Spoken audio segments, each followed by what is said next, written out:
Alors,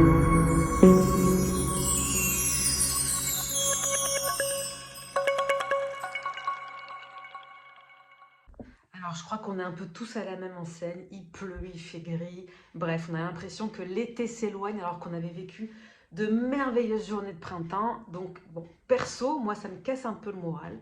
Et j'habite dans le Tarn-et-Garonne, qui est le verger de la France. Et quand il y a du soleil, il y a des chants d'oiseaux, il y a des oiseaux à gogo. Et donc, pour me rebooster un peu le moral, je me suis dit, pourquoi pas faire un top 10 des oiseaux les plus beaux du monde. Je me suis dit que pour me remonter le moral, il me fallait des plumes pailletées dans ma vie. Donc, je vous propose un top 10 des oiseaux les plus wonderful, les plus magnifiques du monde, selon mes critères. Allez, c'est parti. On commence à la place numéro 10 avec le plectre à longue queue. Mais regardez-moi ces plumes de ouf. On dirait qu'il est prêt pour le red carpet, on dirait qu'il est en costard. Je trouve cet oiseau vraiment magnifique. Je trouve qu'il en impose. Regardez quand il vole. Je trouve que c'est encore plus imposant. Il a une espèce de classe naturelle. Donc voilà, numéro 10. Il rentre direct dans le top 10, lui, parce que je le trouve super classe. En 9e position, j'ai choisi le bouvreuil pivoine. Alors, il a un petit côté rouge-gorge, je trouve, avec des couleurs différentes, mais je ne sais pas ce que j'ai. J'ai un attachement particulier, j'ai voilà, une espèce de penchant particulier pour tous les petits oiseaux dodus. C'est vraiment, je trouve ça vraiment trop mignon. Et dans le même délire, je vous présente en place numéro 8 la mésange à longue queue, qui est pour moi pareil dans le délire des petits oiseaux dodus. Mais regardez-moi cette tête, on dirait un dessin animé. Pour moi, c'est des prototypes. Quand tu me dis dessine un oiseau, je vais dessiner ça. Pour moi, c'est le prototype des oiseaux de dessin animé. C'est vraiment trop mignon. Regarde ça. En 7e position, vous allez voir que des fois, on a l'impression que c'est too much. Des fois, on a l'impression que ça a été photoshopé tellement que c'est peu croyable. Eh bien, c'est le cas de notre ami le canard mandarin qui rentre en 7e position. Je crois que c'est le plus beau des canards, sincèrement. Il est super beau, il a des couleurs magnifiques. Regardez ce petit œil gentil. Moi, je valide à fond. En 6e position, vous allez me dire, elle abuse. Non, elle abuse. 6e position, cet oiseau, mais ça va pas, c'est un oiseau marin, qu'est-ce qu'il fout là? Eh bien si, le fou à pied bleu, c'est un peu comme un ex qu'on n'assume pas. Voilà, moi il me fait craquer, franchement. Il porte super bien son nom parce qu'il a vraiment une tête de barjot. Mais regardez-moi ces palmes bleues. Il en est tellement fier que ça fait partie intégrante de sa parade nuptiale. C'est-à-dire que plus c'est bleu, plus ça plaît. Et franchement, moi je suis très admirative de ce turquoise, de ce bleu, de cette taille de palme. C'est sublime. En plus, ça lui sert à protéger les œufs. Bref, pas de scientifique, mais en tout cas, ouais, j'assume à fond la 6e position pour le fou à pied bleu. Forever. 5e position, donc on a la chouette effraie. Et parce que tout simplement, la chouette c'est chouette. Et en vrai, regardez, elle a, c'est un visage, c'est pas une face qu'elle a, c'est pas une face, un bec, c'est un visage d'un humain, moi je trouve. Même le visage d'un humain qui dit, t'es sûr que tu fais le bon choix dans ta vie? Voilà, il y a quelque chose, un peu de jugement, mais une grande part de mystère. Et le mystère, c'est séduisant. Donc, moi, je suis séduite par la chouette effraie qui en plus, en plein vol. Enfin, bon, bref, je trouve qu'elle a un côté très euh, presque peluche ou un côté un peu magique. Vous allez voir, il y a un autre animal que je trouve très magique qui est plus haut dans la hiérarchie de mon top 10, vous allez voir. Ensuite, en 4e position, on a un oiseau, ça y est, tout le monde le reconnaît maintenant, c'est le colibri, notre ami le colibri.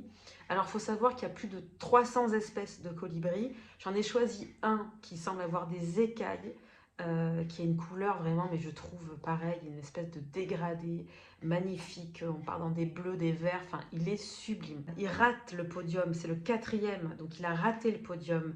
Mais il est quand même super intéressant et je voulais absolument le mettre dans ce top 10 parce que c'est quand même un animal extraordinaire qu'on appelle aussi l'oiseau-mouche. On va voir qui arrive dans le trio de tête. Qui arrive en 3e position? Eh bien, c'est le paon. Le paon, il était évident qu'il soit dans le top 10 et évident qu'il soit dans le top 3 parce que, mais regardez-moi, c'est majestueux. On est dans une autre catégorie, là. Un animal pareil et qui sort des films de science-fiction. Le paon, avec ses 1,50 m de long, en fait, ça en fait un des oiseaux volants les plus grands du monde.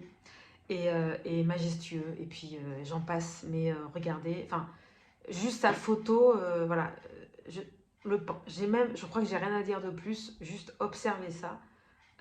Ça parle de lui-même, quoi. Ça coule de source, cet animal. Voilà, il n'y a rien à dire.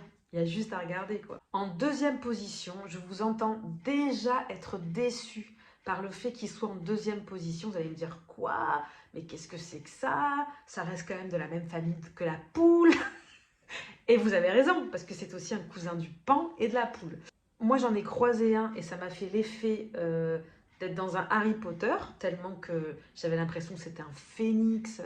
Il a quelque chose de magique. C'est lui l'oiseau magique, c'est-à-dire qu'on a l'impression qu'il est fait d'or et de lumière quand on le voit en vrai. Sur photo, c'est pas très avantageux pour lui. Bon, je vous en parle, je vais vous le montrer quand même, c'est le faisan doré. Le faisan doré, je vous jure, pour ceux qui ont croisé sa route, vous me comprenez, je sais.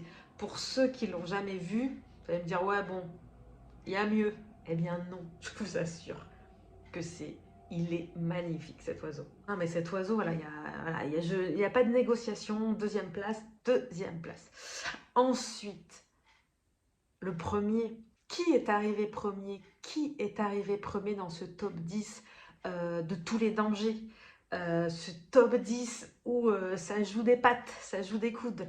Eh bien, je ne sais pas si beaucoup de gens le connaissent et c'est l'occasion d'en parler. Notre vainqueur du jour, c'est le messager sagittaire. Voilà. Là, je pense qu'il faut une petite musique avec des yeux de biche comme ça qui te regarde. C'est sublime. Un oiseau qui a des yeux de biche. Enfin, que dire de plus? Il n'y a rien à dire de plus, c'est comme le paon. Ça veut dire qu'il y a un animal comme ça, par sa beauté, il te scotche. Cet oiseau, il est en Afrique. C'est un très grand rapace qui s'occupe très très bien des serpents, ce qui fait qu'en Afrique, il est beaucoup aimé. Il fait partie de la catégorie des aigles, des faucons. On est vraiment dans les grands rapaces. Mais regardez-moi cette grâce, ce regard, cette douceur apparente, évidemment. Parce que quand il piétine les serpents, c'est une autre histoire. Mais regardez, enfin, je sais pas moi, voilà. Il n'y a rien à dire. Sublime. Voilà mes trésors, top 10 fini. Je voulais passer ce petit temps de pluie avec vous, avec des images d'animaux. Alors, ils ne sont pas forcément sur notre continent, on ne les voit pas forcément tous les jours, évidemment. Mais il est bon de se rappeler qu'ils existent, qu'ils font partie de la beauté de ce monde et qui sont nécessaires à l'équilibre de notre planète. N'hésitez pas à commenter sous cette vidéo ou sur mes réseaux sociaux quels sont votre top 3, peut-être à vous, dans la sélection que j'ai faite, ou alors quels sont les oiseaux que vous connaissez que je ne connais pas, ou avec qui vous voulez débattre d'un potentiel autre top 10. En tout cas, le mien, c'était ça. Et ça a été un plaisir de vous le montrer. En attendant, rendez-vous.